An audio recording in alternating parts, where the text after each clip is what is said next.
Earlier this year, the Fairly OddParents had a brand new reboot / continuation titled A New Wish. No, this has nothing to do with the live-action Fairly OddParents show that came out the other year that Nickelodeon is trying to hide from existence. Instead, they brought the series back to an animated form, giving it a new art style, and rather than just turning it into something that just attempts to redo what the original show did, A New Wish respects what came before by subverting the expectations of what you may think of the word reboot. As it turns out, this show is more of a sequel to the original Fairly OddParents series, while at the same time developing its own identity as to not just be making the same show again. I grew up with the original show. Sure, I did fall off not too long after Poof came around, and then I think there was a dog, and then at some point Timmy had to share Cosmo and Wanda with a girl named Chloe, but I still know so many of the early seasons of the Fairly OddParents by heart with episodes that are burned into my brain. I did try revisiting the original series some years ago, and with that trying to actually give the later seasons a new chance, but with all the new characters and really everything that was going on, it just never captured me. And that's not me ragging on the quality of the show, its writing, or anything, I just couldn't get into it, and I peacefully bowed out of working on a video of checking out those later seasons. But something about A New Wish really caught my eye: the presentation. Why I love animation is that you can nearly do anything you want, so in terms of bringing the Fairly OddParents back, and it wanting to make its own path forward, a new art style goes a long way in immediately capturing my attention and giving me some sort of spark of interest. So now, after season 1 of the Fairly OddParents A New Wish has fully come out and I have sat down to give it a watch, I want to talk about my thoughts on it, as well as how much more there truly was to the show than I, and probably many people who did give it a watch, didn't expect to see.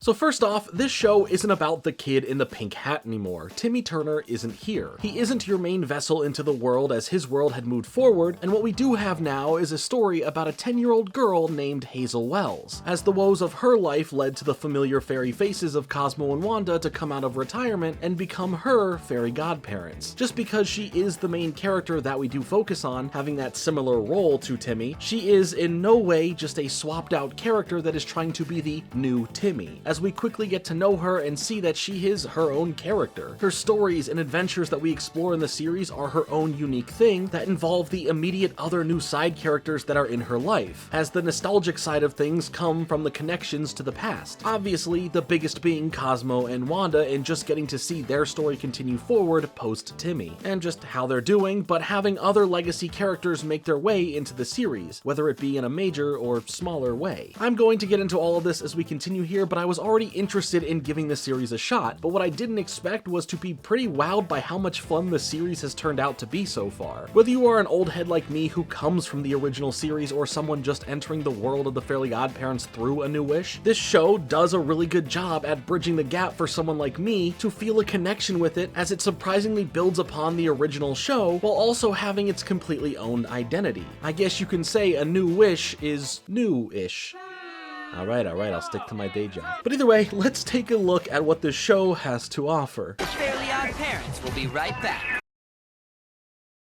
Now back to more Fairly OddParents. We start things off for the series by really getting a chance to meet and understand Hazel, who has just moved to the city of Dimmadelphia with her parents as she struggles to get accustomed with everything. We see that she is a lonely kid who had just left her old life behind from the move, and is doubly not doing so well thanks to the fact that she misses her older brother Anthony, who had recently gone off to college. But then everything changes when she gets a knock at the door, meeting none other than Cosmo and Wanda, her next-door neighbors. That's right, these fairy godparents are now retired from their godparenting job and have been living their lives in the post-child era, trying to enjoy the freedom that comes from that. So like I said, the story between them and Timmy Turner is no longer there. Time has moved forward. That also means their child, Poof, has grown up. And that's also foreshadowing. We'll talk more about that soon. But Cosmo and Wanda make quite the introduction to Hazel and her family, as she notices the weird stuff that they are doing while her parents are oblivious to them, using their magical powers to offer housewarming gifts, fix some shelves they break, and more. This offers us a chance to meet Hazel's parents better, as her mother, Angela, is a self-help therapist, which is something I want to bring up later in the way that her relationship with her daughter plays out. And then there is her father, Marcus, a professor who deep dives and tries to explain the unexplainable. So in the example of Cosmo and Wanda being worried about this, he would try to scientifically break down and try and find a way to scientifically explain how magical things can all fall back to science in a scientifical way, scientifically speaking. It's a nice way to let us know who these characters are and how the family dynamic here truly works between them. We will explore this more throughout the series, of course, but here from the jump, we can gather a few things, like that her parents offer more in that role than Timmy's parents did. And this isn't to compare them, but it's a noticeable difference that changes a bit of the home life dynamic for this show, making it feel totally different to how we see Timmy's home life in that show. But here, we also see back and forth instances of how they are good parents and are involved in their daughter's life, but also how they have their own lives going on, having a major focus in their respective fields, and how that may translate to how they operate as a family unit. I also think that the little moments that happen all within the first 5 minutes of the show that offer details of who these characters are, all really go a long way in establishing a nice familiarity for any viewer to find a connection to. Hazel is 10, and believing that she isn't a young kid anymore, she needs to be strong, she needs to feel like she's growing up faster, and to essentially be her own motivator, since the world around her isn't easy for her to fully process at that age. Moving away from everyone and everything, losing a family member you're close to because they went off to college, embracing life, and going to school in a new city, it's all a lot to deal with. Her parents, while they love her and are even shown to be proud of how she is dealing with the move and her brother leaving, have their own quirks that can bring some tension and stress into Hazel's life as we follow her throughout the season. I do think it's cute that they refer to their daughter as Hazelnut, and I feel that adds more to show just how much they do care about her, and I don't mean that in the obvious way of, well, duh, they're her parents, but I mean it in the way of the show wanting to express the dynamic that they have as a family unit. Hazel ends up being very outgoing in the way where she's naturally full of excitement, rather than being more reserved and just trying to blend into the crowd, causing her first interactions at school to not be the best, feeling like just trying to be herself is what she shouldn't have done. Instantly here, we meet the character of Dev Dimmadome. Yes, from the same Dimmadome bloodline as Doug Dimmadome, owner of the Dimmsdale Dimmadome and various other Dimma things. But I'll explain this all in more detail in just a little bit. He comes off in a I'm better than you type of way, as he then gives her the rundown of some of the kids here at the school, as we quickly hear a bunch of names and see some of the personalities. And then there is a bit where there's this one character named Whisper Fred who runs an ASMR channel online, and this bit made me laugh a lot harder than I should have, and this character in general in the show, well, let's just say he's turned out to be my personal favorite character easily. But for how Hazel is being treated by Dev and for how she is trying to just hold herself together for now, things aren't going so great for her first day of school. But with the only thing really holding her together being the excitement of her brother coming to visit, she can't really handle the weight of everything going on when he then calls to say that he won't be able to make it over until the holidays, causing Hazel to pack her things and want to run away just to go and visit him. This is the moment here when everything sort of crosses over between Hazel's story and Cosmo and Wanda's, as they catch her with her bags packed trying to leave their building, and of course with this being suspicious, they begin to question her as she makes up excuses like her going to space camp, but nothing seems to work. Wanda is quickly catching on to what is happening as Cosmo, well, he's pulling up, wait, remember? As he claims he's always wanted to go to space as screenshots of episodes from the original series pop up on screen, showing that he has been to space. I do enjoy that the show is being so self-referential, but not to a degree where it's solely relying on that fact. It's like a if you know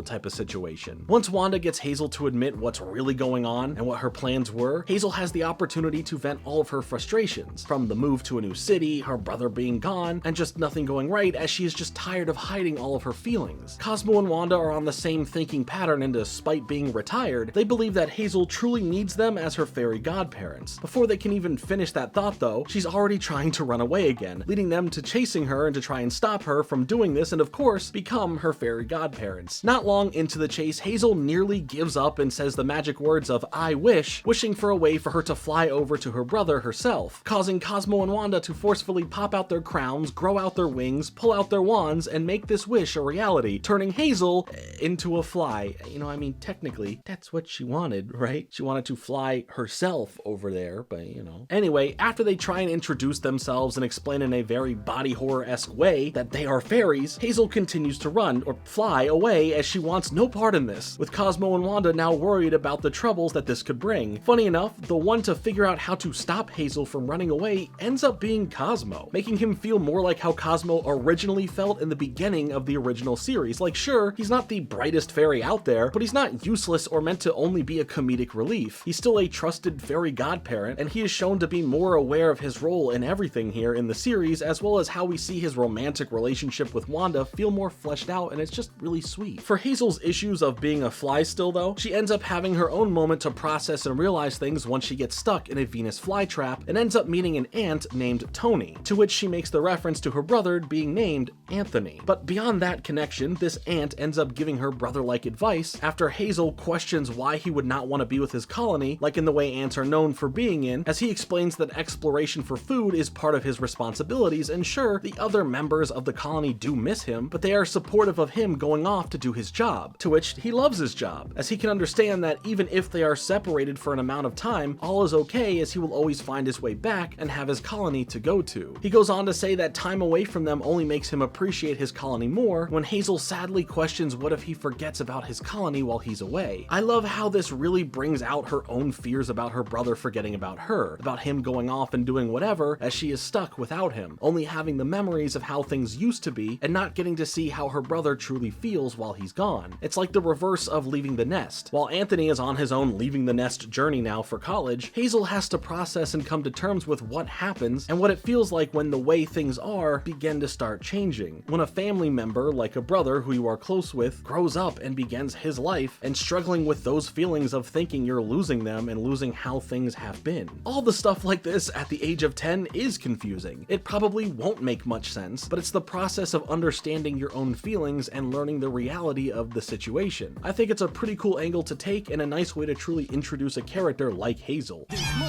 Fairly OddParents up next.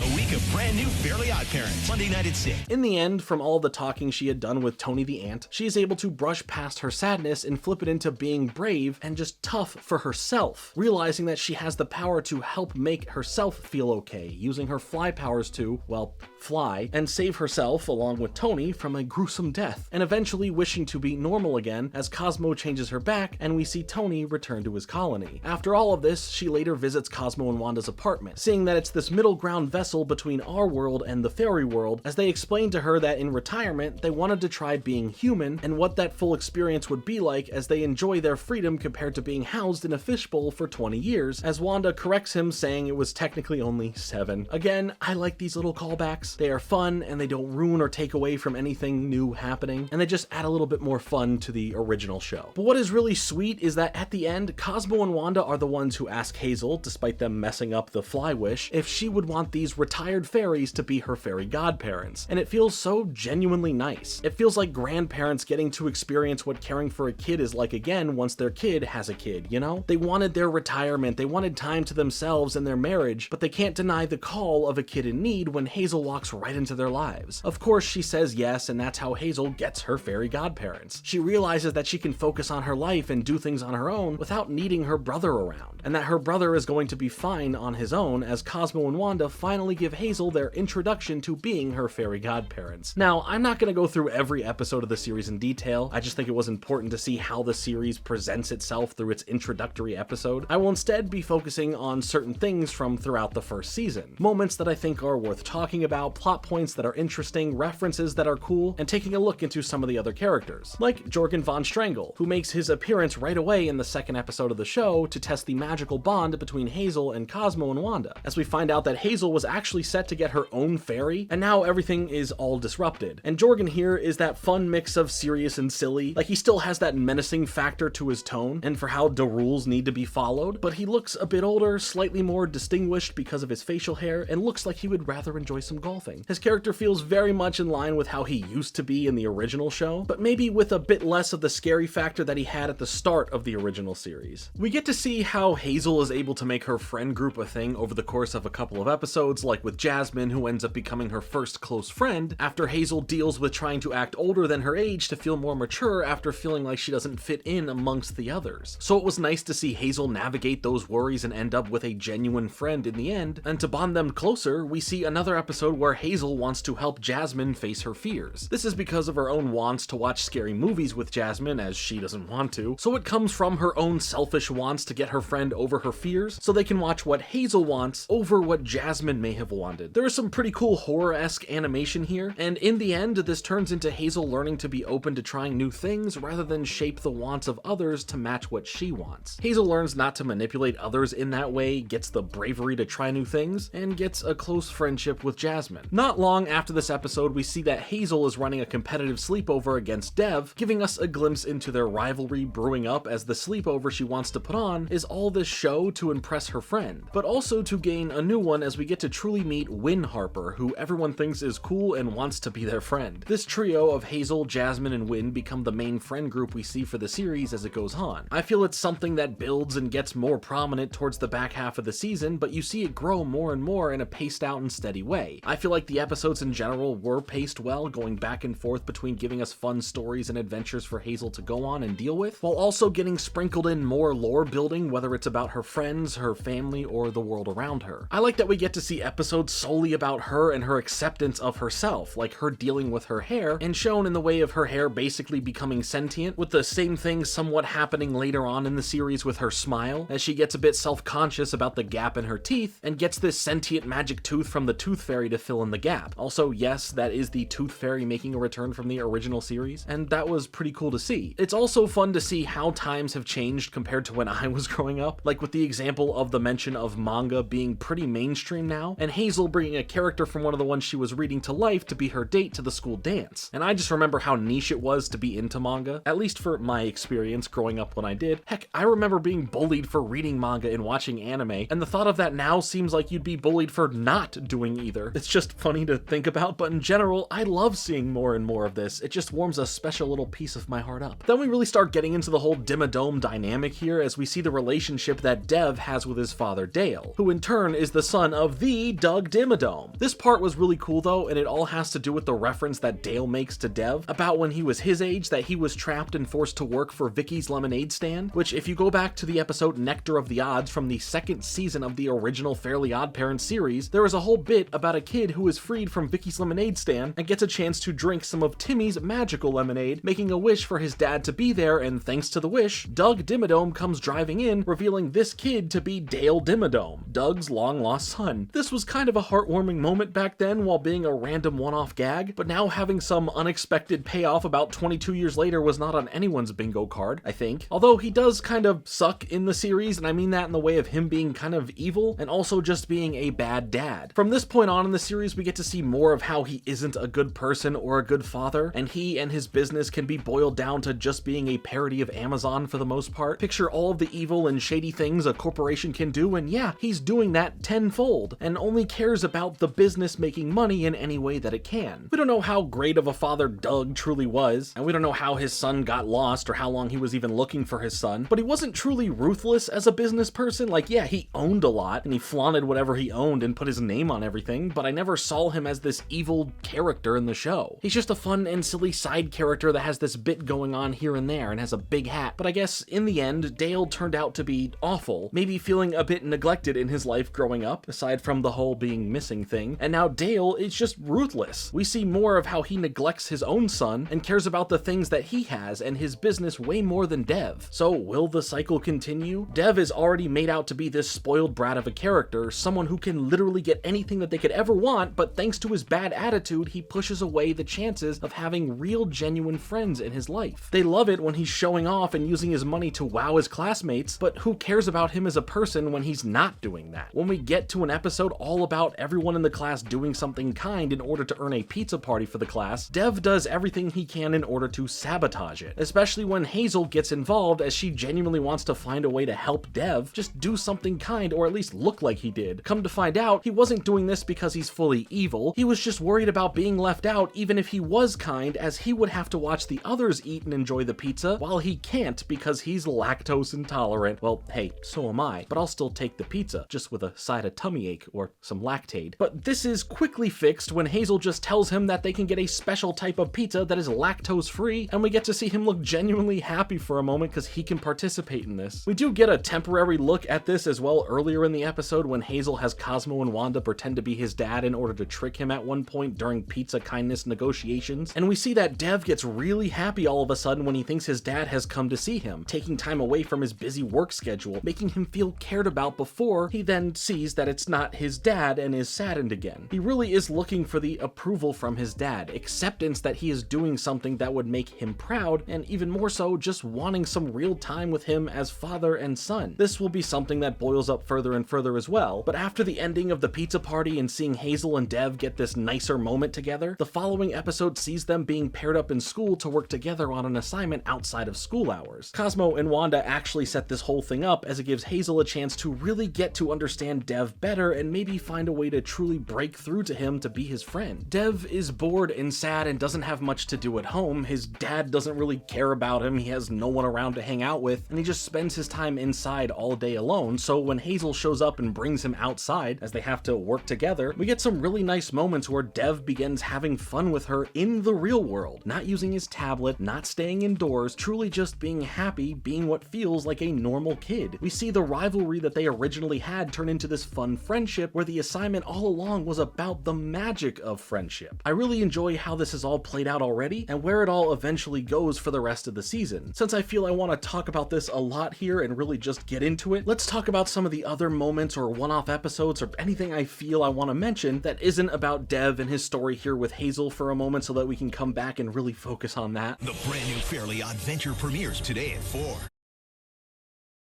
Full of Rock, the brand new Fairly Odd Venture premieres Friday at 7:30. We could talk about Hazel and the relationship with her mom. Like I said, I wanted to mention as we get an episode dedicated to Hazel wanting to spend more time with her mom, but her job keeps her so busy. Not just from giving Hazel some attention, but the whole family, as she can't even enjoy a meal with them without getting interrupted by work. So in order for Hazel to get more time with her, she wishes that she was her new work assistant, turning into an adult and of course not wanting her mom to know it's her. In doing so, she kind of has to get used to being an adult, while Cosmo and Wanda bring to life this horrifying puppet version of Hazel to send in her place to school. While Hazel is able to spend time with her mom and see how she truly is in her work life, she tries to steer things away from that, wanting to push her mom into spending more time with her daughter and showing that she cares about her more than work, to which she ends up showing this anyway by the fact of the puppet version of Hazel getting hurt at school, as the real Hazel now sees her mom spring into action saying that work is not as important, her daughter comes first. As she then leaves, she gives adult Hazel the task of going to this important meeting instead of her and trusting her to do a great job. Hazel feels like this is a moment to not let her mom down while she goes off to care about her, well, puppet her, but the sentiment is meant for her.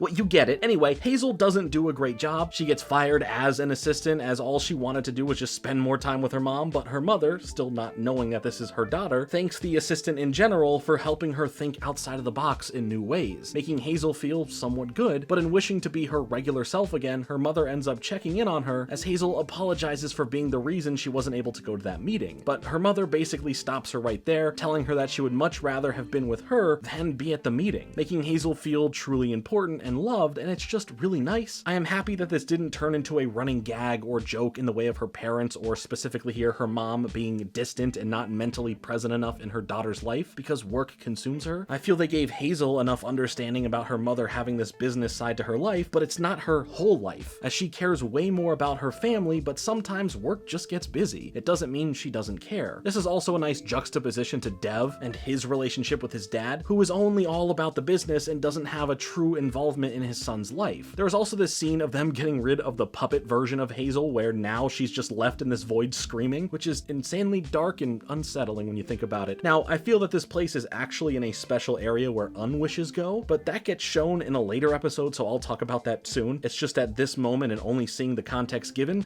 that's kind of messed up. We get some more returning characters in the episode Croc to the Future, where, yup, you guessed it, AJ makes a return. Okay, well, yes, Crocker does as well. It's just crazy to see that this is AJ now, and he kind of just comes out of nowhere towards the start of the episode. He even gets this special title card that says, "Remember him?" from the original series, and I just love that. But like I said, Crocker makes a return here, where we get to see him as this person who has descended more and more into the madness of unknown oddities, where he is still obsessed with fairies, leading him to figure out that Hazel, after crossing paths with her, has fairy godparents. Cosmo and Wanda explained to Hazel that Crocker was always after them when they were Timmy's godparents, and then also mentioned being Crocker's fairy godparents before Timmy, which is nice to see the lore being kept up and quickly explained for those who weren't in the know. To me, this just felt like a classic episode with the chases between Crocker and Hazel, and it was nice to see AJ have a funny bit to play with in the episode as well. It makes the world feel so lived in, and that time has truly moved on since the original series. We do get an episode that basically boils down to a Five Nights at Freddy's type of situation, and it makes sense that we see more references and nods to things like this because of the age that we're in. There are a ton of little things like this on smaller scales, from mentions or jokes that fit into what is popular or relatable today. Also, I just want to mention, like, there's this whole bit about Hazel being very New York City-like in an earlier episode, where she gets the whole fit, Tim's included, and almost nailed what to get for breakfast.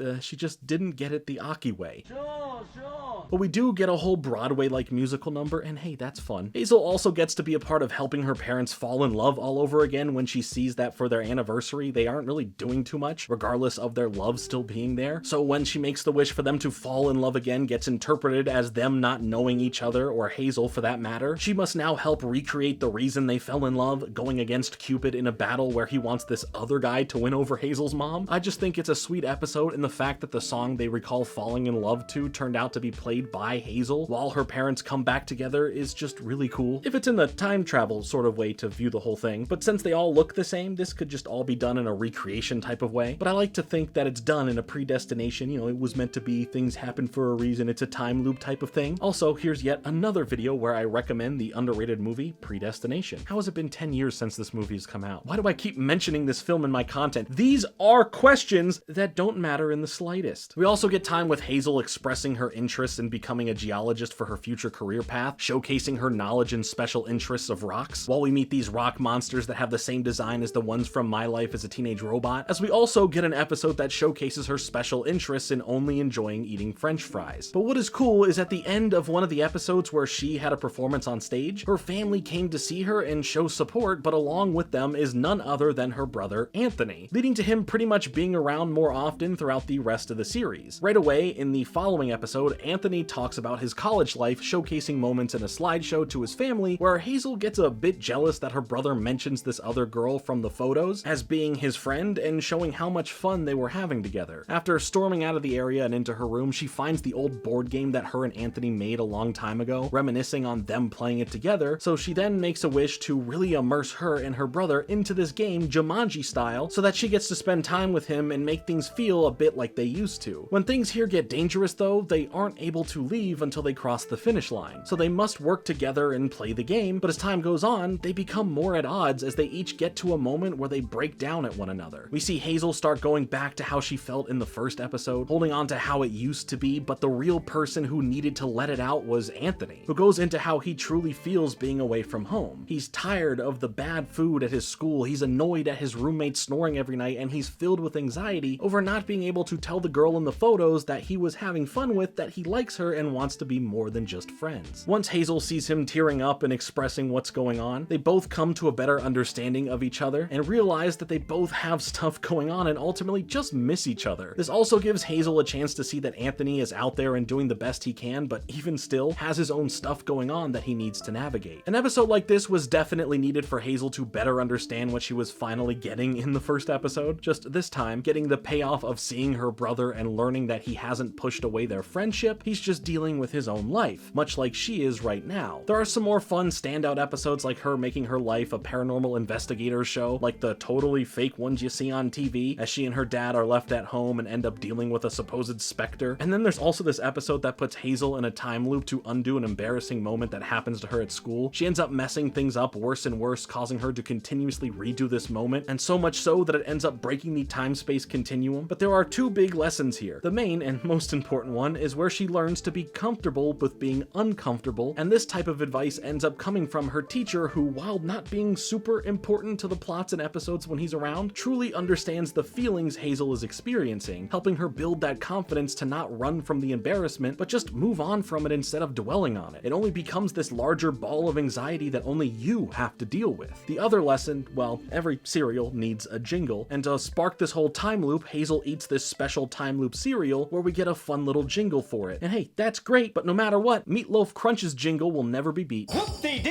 have a bowl of me! Oh, and speaking of things festering, there's an episode that focuses on Hazel taking this friendship compatibility test where it shows that Jasmine and Wynn aren't compatible and that they don't really know Hazel all that well, causing her to be bummed out over this, and her mom tries cheering her up as to not let her daughter fester on all these negative thoughts she's having, which is sweet but will be more important in just a moment. Hazel then wishes to make her mind into a museum for her friends to explore and learn about her, and it seems like things are going well and this was a great idea, but this isn't just the things about her that she likes or what her favorite show is or anything like that, it's also everything hidden in her mind as well, including all of her secrets and even a monster who was formed together from all of her negative thoughts, showing what can happen when these things fester and build up in your mind, as it now then puts her friends in danger. Then we see the one thing that helps her fight off these negative thoughts is her mom, who in real life always tries to cheer her up and tries giving her that advice to never linger on these negative thoughts. But we see it here as this robotic head version of her mom who comes in to fight away the negativity. And once her head is finally clear, Hazel is able to have a nice BFF moment with Jasmine and Wynn as they all feel a lot closer and more bonded than ever. Also, that episode ends with the robot head of the mom promoting out her self-help book as it then covers up the screen, showing that there is this part of Hazel that sees a part of her mom in this business mode. Now, before we get to all the really big stuff with Hazel and Dev, there are two more episodes I want to briefly mention. First one relates to how her parents are really supportive and caring. There's this whole thing with Hazel wishing to be 13 and through it all starts experiencing a form of puberty to which it has her feeling all over the place, only to be comforted by her parents when they are outside of her door and explaining that this is all part of the process of growing up, helping Hazel in general understand what growing up means. It's a nice moment between the parents and Hazel, and a moment to see that the parents are celebrating how they handled parenting, doing so together and being proud of the family that they have made. The other episode is just this fun one where there is this Comic-Con-like convention happening in Fairy World called FairyCon, where Cosmo and Wanda are excited to go, and Wanda is gonna go and cosplay being Jorgen von Strangle, but Hazel isn't allowed to go even though she wants to. So she comes up with Cosmo and Wanda helping her sneak into Fairy World so that she can then cosplay and blend in as a fairy herself. There's this kind of sad bit that plays a whole in memoriam montage for fairies who unfortunately had their confetti day, which explains for this show that fairies who haven't used their magic in a while get this magical buildup, and if it's too late, explode into confetti. It's kind of a sad moment. Cosmo and Wanda genuinely make it feel like a big deal and that it's super scary stuff, but this is all set up for something later and not in this episode. It's here just in a way to establish it again and make it known what it is to the viewer. The big thing here in the episode is that Hazel ends up signing a faiриfication certificate to technically become an actual fairy. But what she didn't know is that it then creates an anti-fairy version of her to deal with named Lazah. It's the whole name being backwards thing, and Hazel now has to defeat her anti-self to get the certificate back in order for her to destroy it, thus defeating her anti-fairy and no longer being stuck as a fairy. That one's just a pretty fun concept, and I like that it puts in some canon lore about the show in place again for a genuine reason that will come up again soon. But with all that I wanted to say about the other episodes and moments out of the way, let's look more into the Dev and Hazel storyline stuff, as it honestly is what becomes the main plot that builds up to this big finale. Catch a brand new Fairly Odd episode every weekday.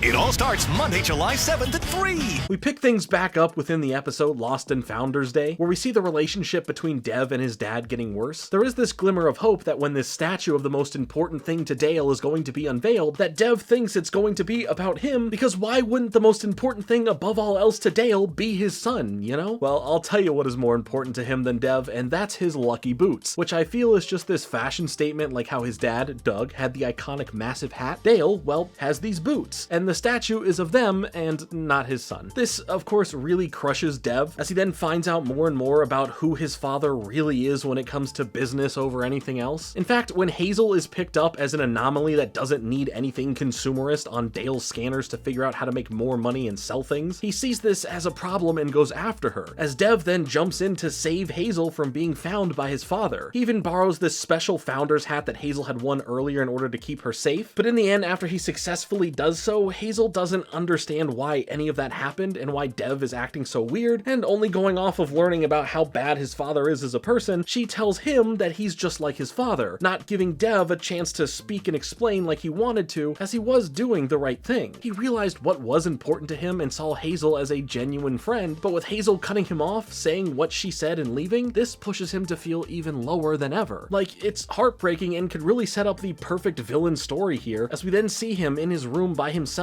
looking at his phone, which had a photo of him and Hazel as the background, as he sobs to himself about his woes. He hates that Hazel is mad at him, he hates that his dad loves the boots more than his own son, and now he feels he has nothing and is at his lowest point. And that's when everything changes, as in a poof, we get reintroduced to Poof, Cosmo and Wanda's kid, who is now grown up, can finally be a fairy godparent on his own, and also now goes by the name Perry. He gives his introduction to Dev, telling him that he's going to be his fairy godparent, instantly making the show a lot more interesting interesting for where this character and the story in general is going to go. This moment took the animation side of the internet by storm. The reveal was everywhere and it got so many new eyes on it to start checking out the series. And what a great way to end an episode and let people just naturally discuss it all online. After a bit of time where Dev has been getting used to having a fairy godparent, he decides to use these new magical accoutrements to be flashy in his spoiled ways, especially when he goes to school where Perry then senses and notices his parents are there and are with Hazel, not letting Dev understand what he's yapping about, but at least for us, we hear that he is nervous to see them as they haven't yet figured out that he's here too now, and he also hadn't seen them in a while and they don't know he's a fairy godparent now. In this episode, their class ends up spending a night at the museum where Dev wants to use Perry to help him scare the others, while Hazel with Cosmo and Wanda start investigating the weirdness going on because of Dev, leading to Dev and Hazel going back and forth wishing for the same thing, but eventually Dev ends up bringing out this evil spirit that then tricks him into handing over this special staff, as the evil spirit then brings out more evil spirits. This whole thing is a mess and Perry is worried that because he has messed things up, that he is going to be a disappointment to his parents if they found out, and then right on cue, everyone awkwardly collides with each other. Dev and Hazel find out they each have fairy godparents, and Cosmo and Wanda find out that Perry has his own godchild. This all gets interrupted by the situation that they are currently in, but thanks to Hazel explaining to Dev that they are still friends, and just because they had one little argument, it doesn't mean it's all over. They just have to work things out. So this whole evil origin story path that he could have been on gets avoided, as he realizes Hazel is still her friend and things aren't as bad as they seem. Now that they can all work together, both of them make the same wish to stop the evil spirits, as parents and son grant the wishes at the same time, sending a powerful group blast that saves the day. We end on some wholesome moments for everyone, especially when Perry tells his parents that he goes by that name now, and Cosmo brings up the time that he gave birth to him. Made a whole short about that a while ago, but it seems like everything is back to being good. We get to see this combined group now all share in knowing each other, where there is no real secrets now between them all, and Cosmo and Wanda want to spend more time with Perry, and that's nice, but Perry feels a bit smothered by his parents, as they aren't letting him fully make certain decisions of his own, and they're trying to guide him, and he feels like he's just being babied. And that becomes the immediate dynamic as he keeps pushing that he can handle this, while at the same time Dev is trying to push the limits of what he can do with wishing, instantly wishing to go to Fairy World with a loophole after learning about the existence of it, and being told that kids can't just go there whenever they want. As they are all there now and Perry gets into it with his parents some more, they're all too distracted to notice that the god kids are ready to get in trouble, with Dev stealing Perry's wand and going on a little adventure through Fairy World along with Hazel, as when the fairies do realize this, it's way too late and they have to deal with Jorgen and act like this isn't happening and that Perry didn't get his wand stolen. You can't help but feel bad for Perry, who is just trying to spread his wings and make his parents proud, prove himself to himself that he is worthy of being a fairy godparent, but everything is going wrong. His god kid is making things hard, his parents are making things hard, and he's barely just started this career path. Dev and Hazel's adventures bring them to a place where wishes go when they are unwished for. Like I mentioned earlier, this may be where that puppet version of Hazel was sent, but who knows? Here they end up meeting the unwished dragon, who eats unwishes and wants to get things over with, as he has a whole season's worth of unwishes to catch up on, which is a great joke as he holds up the title cards from a few previous episodes. We get to see a bunch of unwished for things in the chase sequence, even this horrifying skeleton of Vicky, who was turned into a guava juice in the original show's theme song, to which we see unwished as she then turns into a giant snake. So does that mean when they are unwished, a version of that wish is forever real, left here, and then whatever happens, like getting eaten or left here to rot away, apparently happens?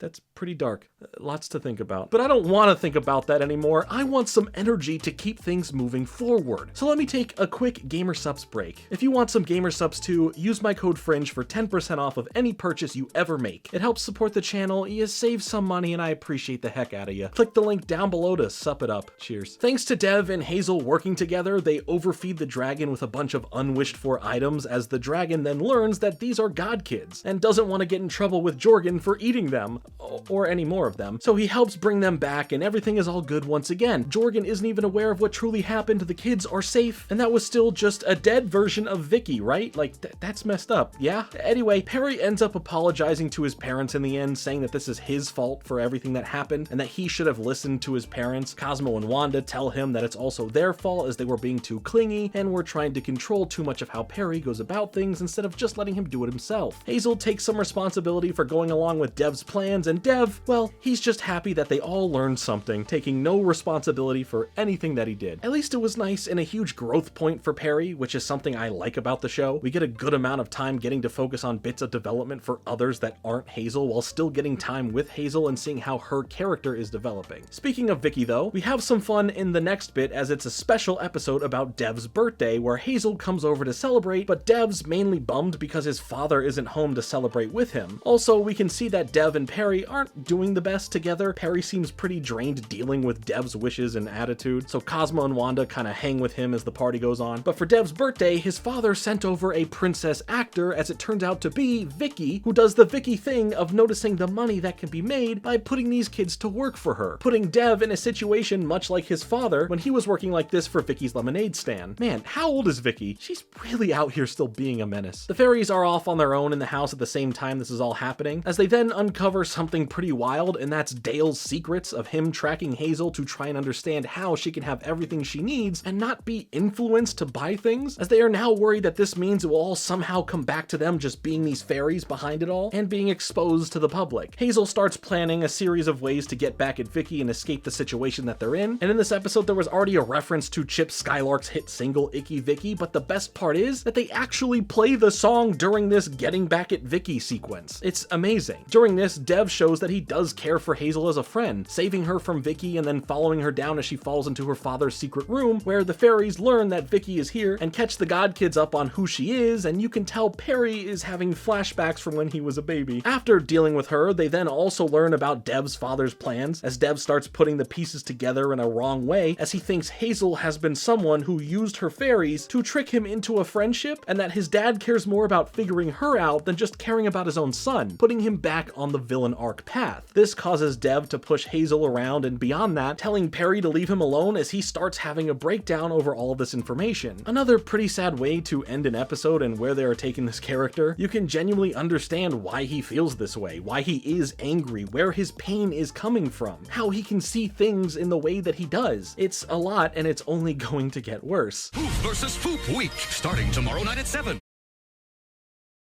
It's Wishology Weekend. The next time we see Dev and Perry, he's pretty much bored with him and disappointed in all these rules and restrictions on making certain wishes. He thinks that Hazel having 2 fairies while he only has 1 makes her better than him, and that Perry isn't good enough, pushing Perry harder and harder to start breaking the rules, and we aren't talking the video game from 2003. You can hear about that game in a different video linked below, but this causes a breaking point. The two of them separate as Perry quits being his godparent. As Dev is left in the state that he is in, and on account of what just happened, it makes it the perfect time for his anti-fairy to show up and step in. He was in the original show as well, but here he also has changed his name, now being IREP instead of Foop. Again, the whole backwards name thing. IREP wants to represent Dev and be his godparent now to start stirring things up. And Dev, well, he really gets to work on making wishes for things he wasn't allowed to do before, causing IREP to be filled with so much joy. Dev then wishes bad luck upon Hazel as she doesn't understand what's going on and wishes for as many good luck charms as possible to counter all this bad luck before entering this rock, paper, scissors tournament. Dev ultimately wins in the end with no one the wiser to his cheating, but when Hazel isn't a bad sport about it and congratulates him, he gets angry because she's not mad or sad about it, openly explaining that he cheated, and IREP appears saying that when a fairy quits being a godparent, any magical being can take their place, and so he did. But Cosmo and Wanda seem to know more about what's going on with Perry, claiming that he didn't quit, he was just on a break and waiting for him to call and everything would have just been okay. Or maybe they're all just trying to cover up for their child, who knows. But as the wishes from Dev continue to get out of control, Cosmo and Wanda spring into action to try and fight IREP as Dev blames Hazel and her fairies for trying to ruin everything for him. He goes as far as to wish for IREP to take out Cosmo and Wanda, but Jorgen steps in, pushing IREP aside, as Perry is there too, saying that while he said he quit, he didn't put in his 2 weeks notice, so it didn't really count. This makes all of the wishes made recently illegal, and Jorgen reverses all of them. Perry admits to always being close by and watching over him, and that he still cares about Dev. Hazel even tries to cheer Dev up, but he's still too far gone, cutting her off this time and leaving, as he then asks his drones to start doing all the research they can into anti-fairies, leaving his future plans up in the air as to what will happen. So while Perry admits to still caring about his god kid, Dev doesn't show any reciprocation at the end and is determined to follow this darker path. But now we get to the final episode of the season where all of this comes to a head. We start things off in a very exciting way. Cosmo and Wanda have been with Hazel for a while now, and it's time to celebrate her 1 millionth wish, which is rule-free and can be anything. But when the magic isn't magicking, they head to Fairy World to see what's going on with the big wand for their source of magic, only to be met with Fairy World being taken over by Dev and IREP, turning the look of the place into the aesthetics of Bowser's Castle, as Dev welcomes them and explains how everything has been playing out in his eyes ever since Hazel moved to town. As he recently started looking into anti-fairies, he was able to understand that he can work with them, take over Fairy World, thus making it easy to take over the regular world itself. This plan would for sure be the thing that gets his dad to give him the attention he wants. So he helped take out the magic of the big wand and now made it this big anti-wand, and is able to be granted the power of becoming king of the world. As this happens, he gives a speech to Earth explaining that he is their king and that fairies are real, which gives us a nice moment for Crocker, who gets to exclaim about him knowing it all along. But this all did work in the efforts of Dale being proud of Dev now, announcing that he is proud of his son, but he still likes his lucky boots more. So Dev will just kind of take what he can get here, as Dev wants all the fairies out there who have god kids to now be replaced with their anti-fairies. Cosmo and Wanda are trapped away from Hazel, but they do find Perry, but upon seeing him they notice that he is suffering from magical buildup, bringing back in the whole Confetti Day thing, as this gets Cosmo and Wanda emotional and scared for their son. To make matters more annoying for them, their anti-fairy versions come around to watch over them and taunt them, making their return from the original series. For Hazel, she's back at home now trying to figure out a plan to help, as she then meets with Jasmine, Wynn, and her brother Anthony to tell them something important, revealing the big secret of her having fairy godparents. But this is anticlimactic because they just connected the dots. After the announcement of fairies being real that the world just saw, they realized that Hazel has made some impossible things come to life out of nowhere, so they all just kind of figured it out before she even had the chance to reveal it, and they aren't shocked one bit. As they all then work on a plan with Hazel to save her fairies and stop Dev, Dale ends up getting chummy with IREP over evil business plans, with Dev just wanting some revenge here, not in a truly evil way, just in a way to impress his dad and get some validation, not take it as far as his dad and IREP may be wanting to go. Wanda has a chance to speak to him, directly trying to reach his conscience and understanding that he is still a good kid and that he never wanted any of this to get this out of hand, but it's still not enough to break through to him yet. Hazel and company begin their infiltration to rescue everyone and save the day, bringing back other one-off characters from the series to make cameos again, including that dang scary puppet version of her. You know, I'm glad it escaped the void. Perry, while not doing well, still is able to speak to Dev, saying that no matter what, he's still his first god kid and he always will care about him, getting Dev a bit emotional as Cosmo jumps in and says that maybe Dev is just mad because it's impossible for any fairy to grant a wish to fill what it is that he truly wants, stopping Dev completely as he just tosses down the key and tells them how to fix the wand. As they try and save the day as well, joining the others, Cosmo and Wanda start getting magical buildup as well, leaving it up to Hazel in the last moment to fix the big wand, giving Jorgen the ability to fix everything done, bringing life back to the way it was and wiping everyone on Earth's memory. Hazel has a moment with a sad Dev, saying that she basically forgives him and can understand it all before he receives the ultimate punishment, and that's Jorgen wiping Dev's memory and taking Perry away, which ends Dev's story, well, at least for now, and it's kind of tragic. I'm curious to see what will happen in a second season with his character, and also because of what happens next. Hazel has her rule-free wish to still make, and just when you think she could have used it to let Dev keep Perry, at least I thought she was going to do that, she uses the wish to make it so that Jasmine, Wynn, and her brother all are able to keep their memories and be allowed to know about the fairies, which changes a big dynamic in the show, and while Jorgen doesn't love it, he allows it, and then the show ends with the group of friends and fairies all hanging out together as we close the finale on a fart joke, to which Perry calls it out by breaking the fourth wall and saying they can't end like this and there needs to be a season 2, and hey, I agree. I am very curious to see where the show goes with how it plays with a heavier semi-continuity based focus. Either way, there is a surprising amount of really good stuff here in the series that I didn't expect to enjoy as much as I did, making this quite the pleasant experience overall. It respects the original show greatly while still paving forward something new and left me wanting more. Plus, the show is littered with so many small details, references, and Easter eggs to find, so it made it a lot more fun when you randomly catch something in the background or quick references being made. It nearly feels endless, like there's the first thing that people noticed from the original episode here, thinking that this guy could be the grown-up version of Timmy Turner based on the design looking like Timmy did in the original episode of the series back in 2001, but this is not Timmy, and that's literally what the internet has referred to him as, not Timmy, as he's just this random side character that appears throughout the series for a couple cameos. The school mascot here looks like Timmy is a squirrel, there's an obtuse rubber goose, Chip Skylark has a greatest hit CD, Mark Chang is shown several times throughout the series. This building is Doug Dimmadome's head and hat. That's a Crimson Chin poster. Look, you could probably make a long video dissecting every Easter egg and reference, but in general, this was a lot of fun to see, and I appreciate all the little extra details seen throughout. I think part of what makes this show work so well is how fast it kind of flies by. The stories don't feel drawn out, there is still time to feel some sort of character development, and for the most part, the jokes land fairly well. That was not supposed to be a pun, I am still sorry regardless. Like I said, the Fairly OddParents A New Wish really surprised me with how much it ended up having to offer. The characters from our lead in the show, Hazel, to all of the side characters we meet all felt nicely fleshed out. I think it followed in the footsteps of what made the characters so great in the original show. Like, of course, we get to meet and understand Timmy extremely well, but the show would take time for us to get to know and understand AJ, Chester, Trixie, Mr. Crocker, the Crimson Chin, etc. A New Wish gave me enough time with many new characters and even some returning ones that made them feel more authentic, allowing a connection between the viewer and the show to build even stronger. The relationship between Cosmo and Wanda felt really nice here, giving us a look at them many years later and how they operate as a husband and wife, and even as parents when dealing with Perry. It's all very sweet, and I did enjoy that greatly. Plus, Cosmo, sometimes thanks to him genuinely coming up with a solid idea and planned, or from just sheer luck, ends up being right about something or being part of why the day was saved several times, and it was nice to see the appreciation he gets for this. I like that Cosmo isn't just the comedic relief who doesn't help at all. And of course, the animation in the show looks fantastic, and I really enjoy what the new art style brings to the table. And side note, I love that the show has fun with the title cards to bring the look of the original show back as a nice little nod to it. Honestly, anytime we see any sort of 2D art in any of these episodes, and it looks like the original show, adds this nice familiarity to it all. I just love it. So yeah, it really feels that there is a lot of love here put into this show from those working on it. It feels like it is coming from people who really know and really enjoy the original series and what made it special, then sprinkling in some of that magic over here while getting to make it its own thing. It's no easy feat trying to make a reboot slash sequel to a massively beloved series, especially one that was on the air for so long that multiple generations of kids growing up got to experience it. There will always be pushback, there will always be those more vocal than others not wanting it to happen, and even those who just want to attack it for a number of reasons without properly giving it a chance. But I implore you to at least give it that, a chance. No matter what, you always have the original series, that's never going anywhere, and this new series isn't trying to replace it. It's just trying to carve out its own name alongside it, and maybe you'll enjoy what it has to offer, or hey, maybe you won't. But there's no harm in giving the series a shot. I'm not going to go on any further to give you a whole big spiel about it. All I ask is that you try it and just see for yourself. But if you have seen the Fairly OddParents A New Wish, please let me know in the comments what you think about it, good or bad. I am just curious to see what your thoughts are. Thanks so much for watching. If I had one wish, I'd wish to see you back here for another video, so make sure to hit the like button and subscribe for more videos coming soon, but until then,